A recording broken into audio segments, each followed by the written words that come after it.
Hello firefighters. Today we will learn about important point related to fire. जिस बिंदुओं के बारे में आज हम बात करने वाले हैं, लगभग हर एक एग्जाम के अंदर ये क्वेश्चंस पूछे जाते हैं, तो उन्हीं के ऊपर हम बात करने वाले हैं। ठीक है, तो कंटिन्यू क्लास के अंदर बने रहें और जो भी चीजें कंसेप्ट समझ में नहीं आता है तो आप कहीं भी पूछ सकते हैं। ठीक है, स्टार्ट कर लेते हैं। सबसे पहले एक पॉइंट पूछा जाता है, लगभग 2016 के अंदर भी ये क्वेश्चन पूछा गया था, 2022 में पूछा गया, 2024 के अंदर पूछा गया और 24 के अंदर लगभग महाराष्ट्र के अंदर भी ये क्वेश्चन पूछा गया। तो 4-5 बार ये कंटिन्यू क्वेश्चन पूछने की प्रोबेबिलिटी इसके अंदर बन रही है। तो इसी क्वेश्चन के ऊपर थोड़ा सा हम ध्यान दे लेते हैं। असल के अंदर ये क्वेश्चन है क्या, इसकी डेफिनेशन क्या बनती है। सबसे पहले ऊपर की तरफ आप देख ही पा रहे होंगे फ्लैश पॉइंट। ये फ्लैश जो पॉइंट है वो क्या होता है, अगर मैं इसकी हिंदी के अंदर बात करूं तो इसको बोलते हैं क्षण भर की आग। इसकी क्षण भर की आग।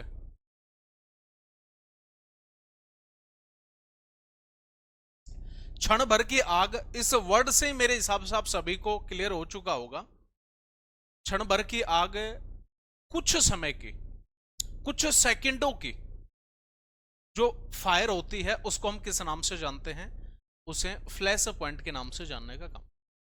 जिस तरीके से आपने देखा होगा जब हमें फोन का जो कैमरा होता है उसके माध्यम से जो फोटो क्लिक करते हैं तो उसके साथ में एक फ्लैश जलता है, और जो ही आपने फोटो क्लिक करी उसके बाद में फ्लैश भी ऑटोमेटिक क्या हो जाता है, बंद हो जाता है। तो वो जो फ्लैश जो था ना वो क्षण भर के लिए था। तो उसी तरीके से हम इसको याद कर सकते हैं, फ्लैश पॉइंट जो है वो उसको किस नाम से जानते हैं, क्षण भर की आग के नाम से जाना जाता है। It is the lowest temperature at which substance give off a sufficient vapor to produce momentarily a flash on the application to small flame or spark। क्या समझे कि वो कम से कम टेम्परेचर, तापमान जिस पर कोई भी ज्वलनशील वस्तु को कोई बाहरी इग्निशन सोर्स मिले, वो इतना वेपर छोड़े कि एक बार उसमें आग लगे और उसके बाद स्वतः ही बुझ जाए, उसको हम किस नाम से जानने का काम करेंगे, उसको जानेंगे फ्लैश पॉइंट के नाम से। क्लियर। अगले पॉइंट की हम बात करते हैं। अगला पॉइंट नेक्स्ट आ जाता है अपने पास में फायर पॉइंट। फायर पॉइंट बहुत बार आपने सुना होगा, फायर यानी कि आग, पॉइंट बिंदु, अग्नि बिंदु जिसको हम बोलते हैं।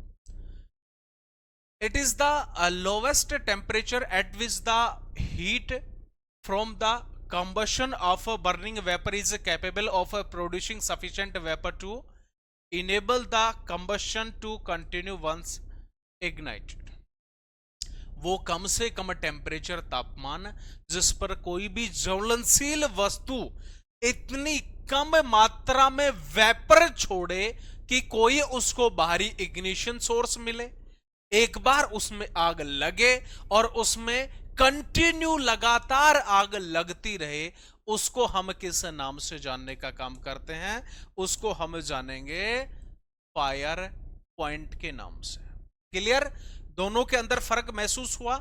फ्लैश पॉइंट क्षण भर की आग, और फायर पॉइंट हो जाता है कौन सा, लगातार जो आग लगती है, वो लगातार जो हमारी फायर होती है उस फायर को हम किस नाम से, फायर पॉइंट के नाम से जानने का काम कर।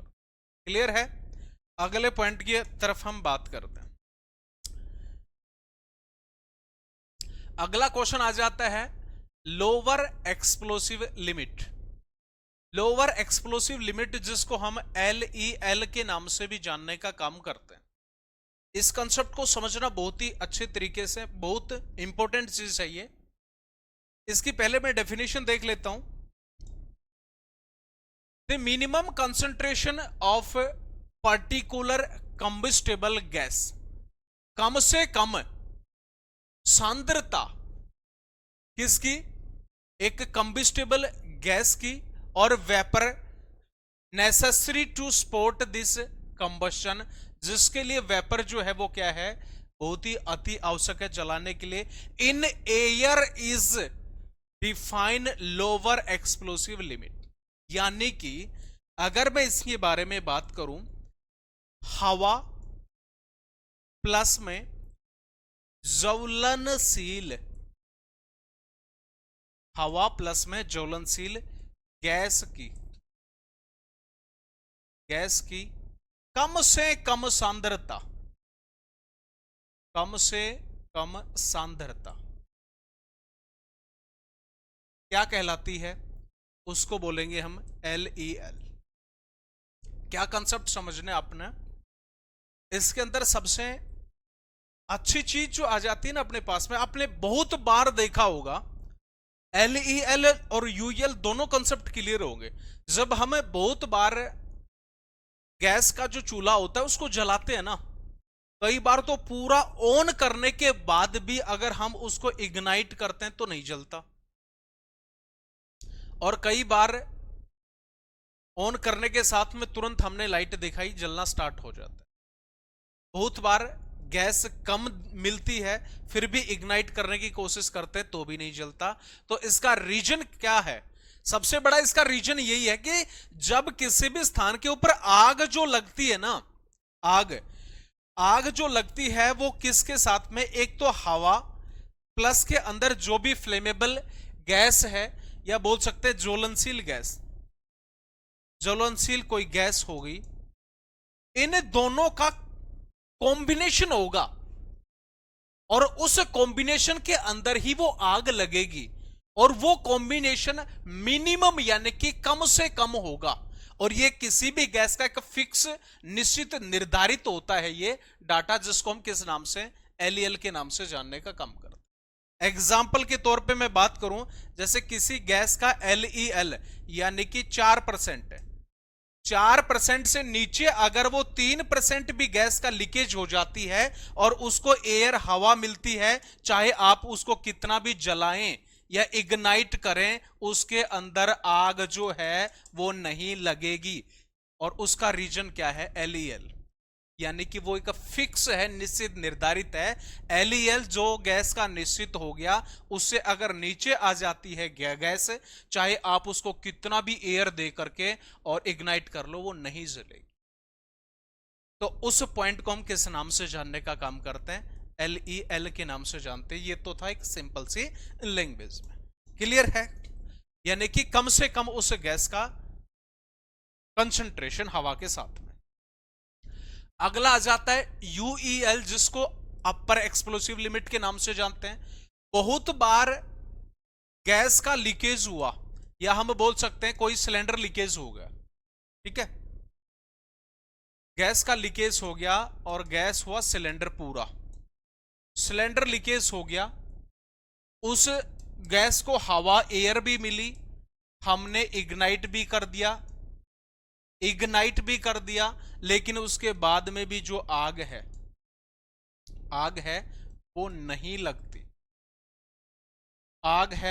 लगती, उसका कारण क्या पता है, क्योंकि उस गैस का जो UEL है,